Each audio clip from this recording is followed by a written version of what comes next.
Apê Xelîl koçberekî Efrînî ye û piştî dagirkeriya dewleta Tirkiyeyê û komên çekdariyên bi ser ve ji Efrînê re li hîjdê avdara sala 2018 de ji dev darên xwe yî zeytûna û zeviyên xwe berdaye û bûye koçber li bajarê Amûdê. û ew çanda xwe û hezkirina xwe ji dara zeytûnê re bi xwe re aniye û kargeheke taybet bi çêkirina zeytûnên xwarinê li bajarê Amûdê çêkiriye. û ev kargeh rojane nêzî 5 ton zeytûnên xwarinê berhem dide. Piştî êrişkiriya dewleta Tirka û çetayê wan malê me talan kirin, em mecbûr man em ji Efrînê derkevin.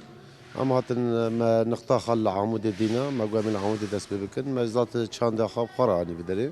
Ana li Amûdê jî me mamel vekirî, mamelekî serkeftî ye yanî. Gur wextê û gur herêmê gelekî serkeftî ye. Em zeytûnê xatînin ji min bijetînin, em dadegirin bi derê, em gî şîrîn dikin, em dadixin çarşê û em derbas dikin yani her deverkê jî ana darê Kurdistanê jî.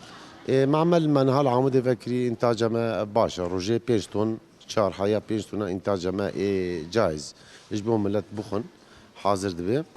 Ev di sal derbas dibin li ser damezrandina vê kargehê û berhemên wê li Rojava û Başûrê Kurdistanê têye belavkirin û kwalîtîk pir baş.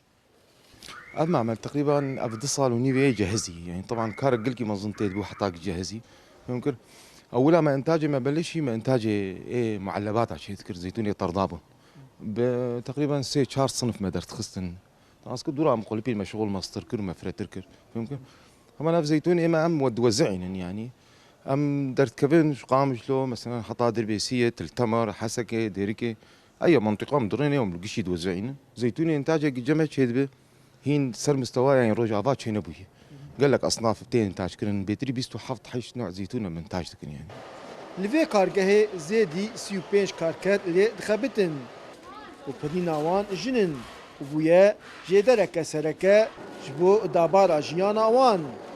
جيت اشتغلت هون بالمعمل يعني أقدم عاملة نزیکەی 2 ساڵە ئێمە دین بۆ ئەم کارگەیە بۆ ئیشکردن. سپاس بۆخوا ئەم کارگەیە دەرفەتی بۆ کۆمەڵی گەز ڕەخساندووە. پێشتر ئەم کارگەیە لە پرۆژەیەکی بچووکەوە دەستی پێکرد. ڕۆژ لە دوای ڕۆژ زیاتر پەری پێدرا تا گەیشتم قۆناغی ئێستا کە یەکێکە لەو کارگە گەورانی ئەم ناوچەیە.